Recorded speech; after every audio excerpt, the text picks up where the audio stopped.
classe C tem quase 30 anos de história e nesse tempo todo foi se desenvolvendo, foi realmente evoluindo juntamente com a marca Mercedes-Benz.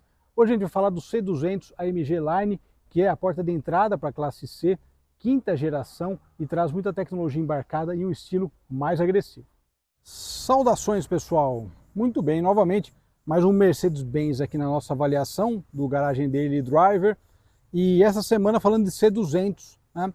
No ano passado a gente falou de um C300. O C300, como a nomenclatura sugere, uma versão um pouco mais potente e um carro que está acima, né, desse digamos, no perfil de vendas e acabamento, enfim, de opções da Mercedes-Benz. O C200 é o primeiro, como eu falei, não tem mais C180. Essa geração W206, ela chegou justamente aqui no Brasil ano passado e ela chegou trazendo aí essa novidade, né? A classe C, como a gente sabe, ela começou na década de 90, então assim, o W201, que é o 190e, ele não é um modelo da classe C. A classe C, o 190 deu origem à classe C para competir com a série 3 que já existia, né, da BMW, mas a classe C mesmo começou oficialmente na W202. Por isso que essa é a quinta geração, W206, né? 2, 3, 4, 5, 6. Muito bem.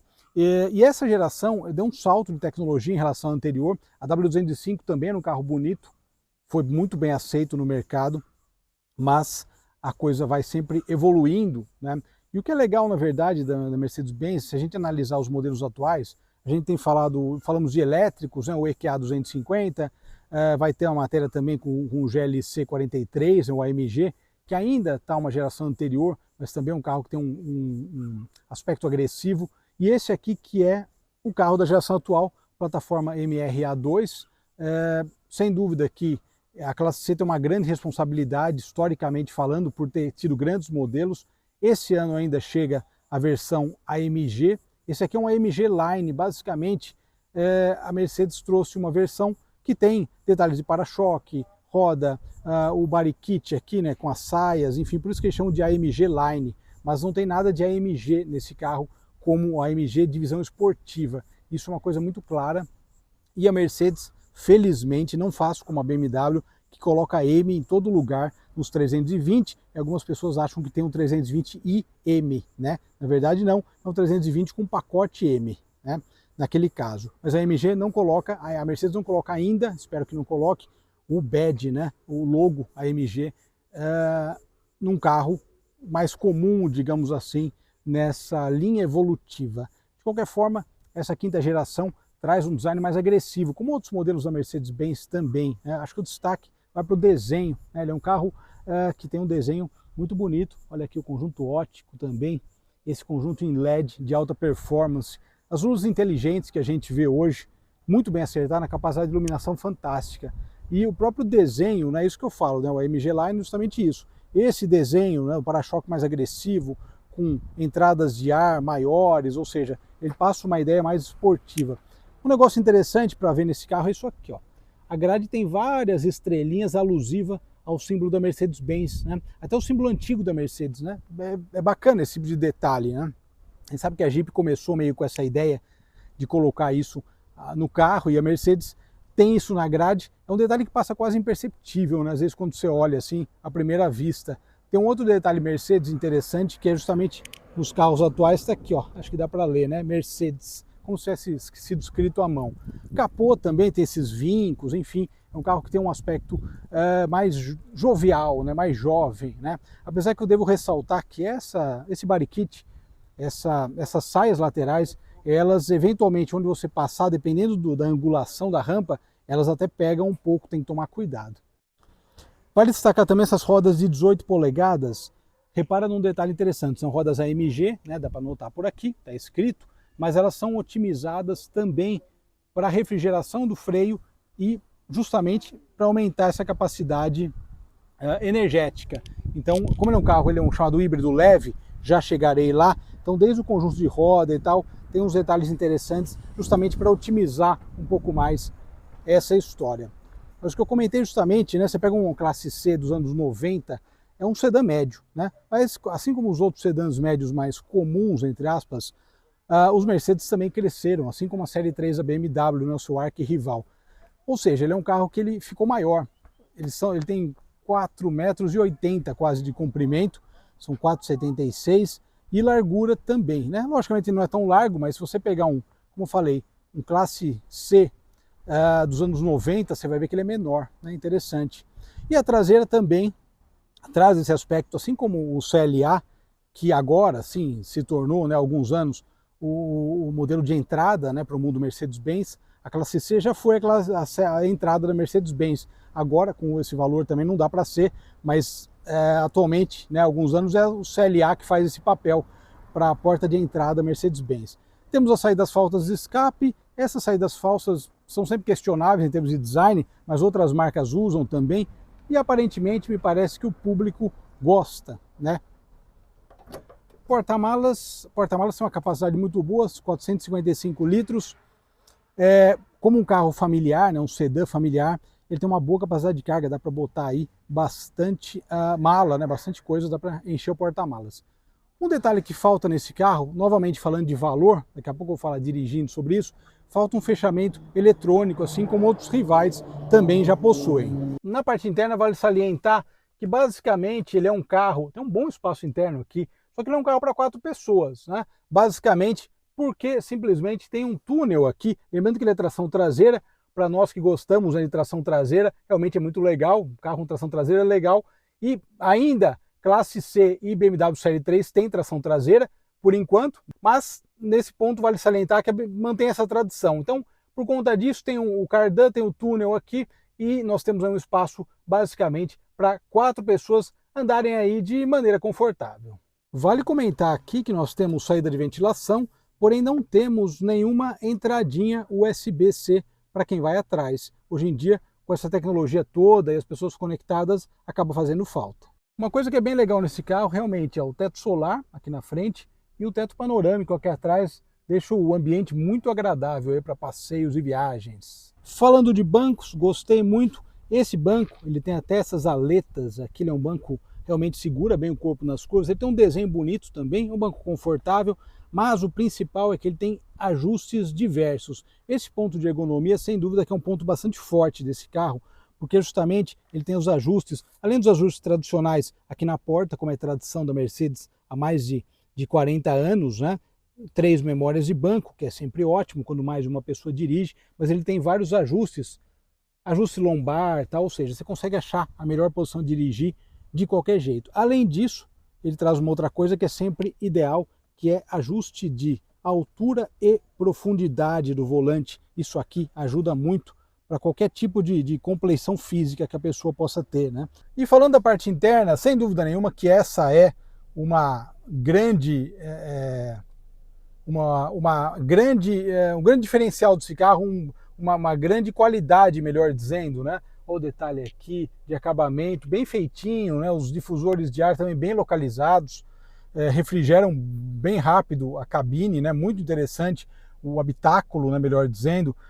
E uma coisa legal é justamente essa questão de entretenimento, né? Então nós temos aqui, bom, volante 3 raios, ele tem um peso muito bom, vale salientar, não é um volante muito leve, então um carro agradável de dirigir. Falaremos já de mecânica, né? Mas ele tem aqui, esse painel já é um Mercedes dessa fase moderna, que a gente vai ver que no GLC ele está uma geração atrás, né? Mas a classe C está muito atualizado com o que tem lá fora, e aqui nós temos algumas opções. Primeiro, nessa tela central, a gente tem aqui informações para o motorista, de maneira geral, né? Sobre consumo. Outros modelos você ajusta inclusive detalhes nessas telas laterais, aqui não. O que você pode fazer aqui simplesmente é apertar o Home e daí você escolhe o painel, por exemplo, esportivo, o painel, esse aqui é engraçado, é o painel mais leve, né? Digamos assim, é o painel para não te instigar a acelerar nunca, então ele vai te mostrando a velocidade gradual, tem um relógio ali, vai te mostrando as coisas de uma maneira mais,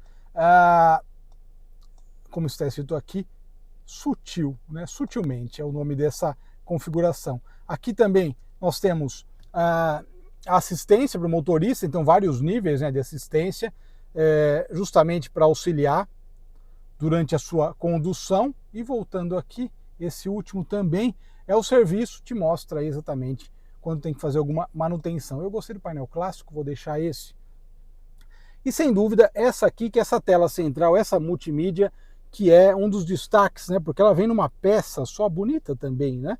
E justamente ela traz informações, Apple CarPlay, Android Auto sem fio, é uma tela grande, a função do MBUX está bem desenvolvida aqui, vale ressaltar, o Olá Mercedes está muito desenvolvido, inclusive não só arrumando cores e arrumando cor de painel, mas também mudando faixa, inclusive de aplicativo de música, isso é uma coisa bem legal.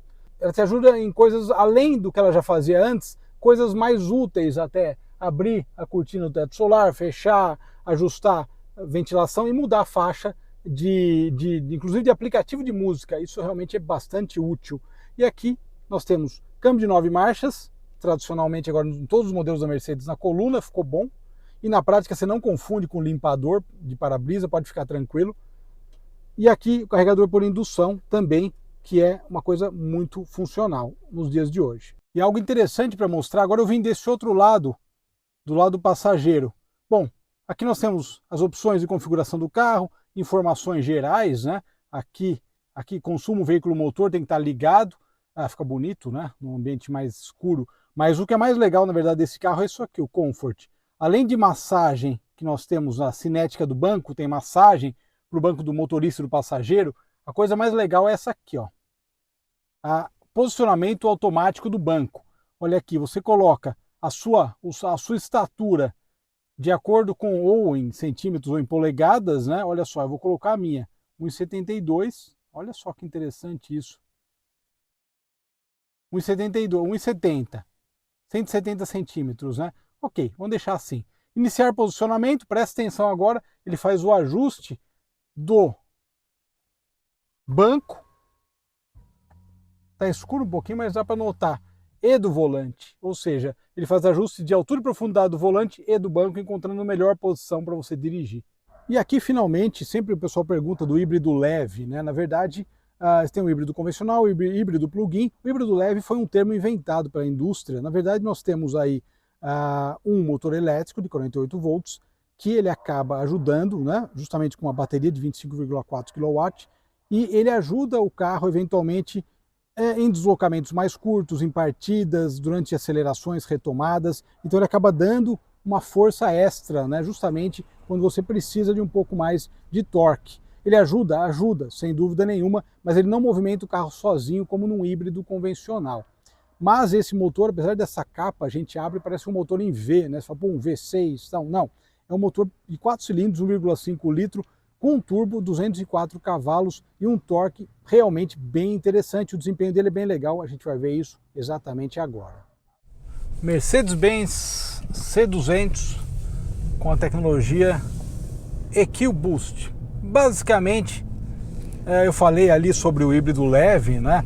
EQ Boost, na verdade, é como eu expliquei, né? Esse motor elétrico de 48 volts, ele dá uma ajuda extra, né? Fornece cavalaria, inclusive torque, para o motor principal, mas ele não funciona de forma independente. A classe C tem uma história muito interessante, né? Porque milhões e milhões de unidades comercializadas, dezenas de versões diferentes. Então, quando a gente fala de classe C, a gente fala de uma tradição, principalmente da Mercedes-Benz, em termos de não só história, mas de mercado, de inovação, de tecnologia.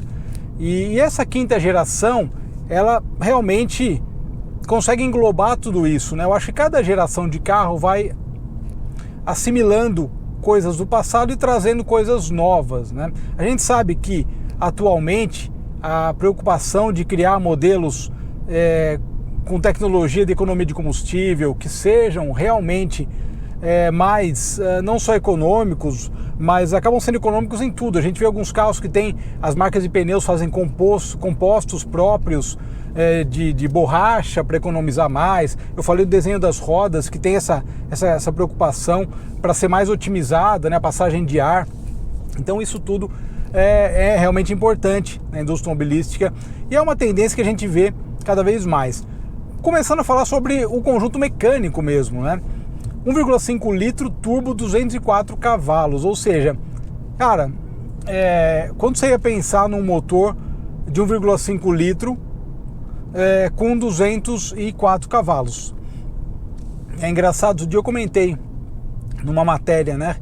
Pô, ele tem a potência de um 302 V8. Aí se você analisa o downsizing mesmo, né? Até outro dia alguém comentou num vídeo dessas matérias aqui de sábado, né? Com os carros atuais. Ah, mas eu aguardo a volta dos motores grandes, com muitos cilindros e tal. Cara, eu adoro também, vocês sabem, nosso canal de clássicos, adoro o V8 e as suas variações. Mas a gente vê que o downsizing é um caminho irreversível, downsizing e eletrificação. Então, o que a gente vai ter é motor pequeno, potente, os AMGs mesmo, os 45, 35 que a gente já andou aqui, motores pequenos com mais de 300 cavalos, ou seja, essa é uma tendência e é algo aí que vai acabar ditando, digamos, a regra entre os esportivos e até motores tradicionalmente legais de andar, né? Os sistemas de segurança deles são muito bons. Esse avanço da segurança também é outra coisa interessante, mas até então motores que esportivos que a gente vê atualmente, andamos atualmente recentemente, né? Audi RS6 Avant, esses carros, né? A própria Audi tem, né? Um V10, a Mercedes com carros historicamente que ela produziu, o que a gente falou da coleção da Hebe, né? O S65 AMG V12, cara, é um dinossauro que a gente adora, mas infelizmente esses motores estão fadados a entrarem para a história, quer dizer, já entraram, né? Mas a ficarem fora de modelos, porque há uma série de regras e convenções e mudanças na própria indústria automobilística e tal, e regras de mercado e leis de poluição, elas vão surgindo e vão deixando esses motores grandes cada vez mais distantes, né? Então eles vão ficar restritos aos carros clássicos e tudo mais. Então, digamos, vai dar pra gente continuar se divertindo, mas pensando em carro clássico, pensando de uma forma diferente. Carro atual basicamente é daqui para baixo, né? Eu digo 1.5 para baixo, a litragem é um carro que acaba rendendo muito. Essa questão do híbrido leve, muita gente discute, né? Que não é híbrido tal. A Caoa Chery mesmo, o híbrido mesmo, o tradicional deles, é o Tiggo 8, né? Se a gente analisar os outros híbridos da Caoa Chery que eles lançaram recentemente, eles são híbridos leves também. Tem um motor elétrico desde 48 volts tal, para justamente ajudar em algumas funções. E acabam ajudando também, né? Eu acho que sempre acaba sendo algo interessante. Tem uma moto aqui na frente, vocês não vão ver, mas é uma moto com um sidecar, né? A gente mostrou aquela BMW clássica, né, com sidecar. O sidecar é muito legal. Eu, como não ando de moto, para mim acho que teria que ser uma dessa, né? Para não ter rodinha a moto, tem que ter o sidecar. Mas é legal. Mas tem que ter noção de pilotagem muito própria do sidecar. Eu lembro que ele contou aquela vez, o proprietário, né, Gustavo, os cuidados que tem, o sidecar vira, né? É interessante. De qualquer forma, voltando a falar de Mercedes, nosso carro de teste, então assim, ele é um carro muito agradável de guiar, essas rodas de 18 polegadas, a suspensão é macia, tem modos dinâmicos aqui, Sport, Sport Plus. Eu vou falar para vocês que eu nem usei, porque para mim esse carro não combina com isso. Mesmo com essa ideia do AMG Line, para mim logicamente é uma coisa estética, então para mim não tem a ver com o espírito do carro isso. Eu andei só no Comfort e Eco, mas eu andei só no Comfort. Eu acho que a proposta dele é justamente essa, né? Ser um carro confortável, tem um nível de acabamento legal e mesmo com as rodas 18 ele tem um bom nível de conforto, apesar, logicamente, de sofrer aqui no nosso piso lunar, que é uma coisa que São Paulo tá terrível o asfalto, né? Mas assim, o C200, então falamos disso, economia de combustível. A gente pegou muito trânsito, pegamos 2 dias de greve de metrô, o nosso consumo ficou a média de 5. Mas esse carro, ele é um carro mais econômico que isso. Realmente, ar-condicionado ligado, muito forte, uma série de coisas, nosso consumo realmente foi baixo. Vocês sabem que eu mostro aqui realmente o que acontece, né? Nosso consumo foi elevado, melhor dizendo, né? Números baixos, né? Então, eu acredito sim, os testes que colegas... bom, uma Ford F100 aqui também não dá para vocês verem. Vocês viram, tá aqui. Vocês viram, né? Lógico, a câmera tá aqui, vocês viram a moto com sidecar. Bacana. Mas Em termos de consumo, então, alguns colegas testaram e realmente conseguiram números legais. Eu acredito que com o trânsito fluindo normalmente em estrada, a gente consiga algo mais interessante. Agora, a grande questão do C200 é justamente o preço, né? A Mercedes, ela colocou um valor para o modelo de entrada, que vem com várias coisas e tudo mais, mas o modelo de entrada na linha, né, C, na classe C. Ele é um carro que tem um valor salgado. Comparando ele diretamente vai com a série 3 da BMW. Eu vou pegar um em breve para a gente falar, né, do 320. Justamente quando a gente pega nesse ponto, a gente vê que o valor está elevado. Sabemos que, claro, essas marcas alemãs, elas conhecem bem o mercado, conhecem bem os seus clientes. Eles eventualmente sabem as pessoas que vão seguir aí comprando os carros e tal. Mas de qualquer forma, eu acho que sim, o valor é um ponto que está salgado nessa geração atual. E logicamente isso não tira o brilho de todas as qualidades do carro, que realmente evoluiu da geração passada e traz realmente um conteúdo de Mercedes, tanto em conforto quanto em tecnologia, e agora com esse design mais agressivo que acabou casando muito bem, principalmente para quem gosta de Mercedes como eu acho que ficou sensacional. Obrigado pela audiência, um grande abraço a todos. Ó, aqui andando pelo coração da Casa Verde, olha que beleza. Um abraço, nos falamos. Até mais, pessoal. Tchau. Muito agradável, né, para andar. Realmente o nível de silêncio é impressionante.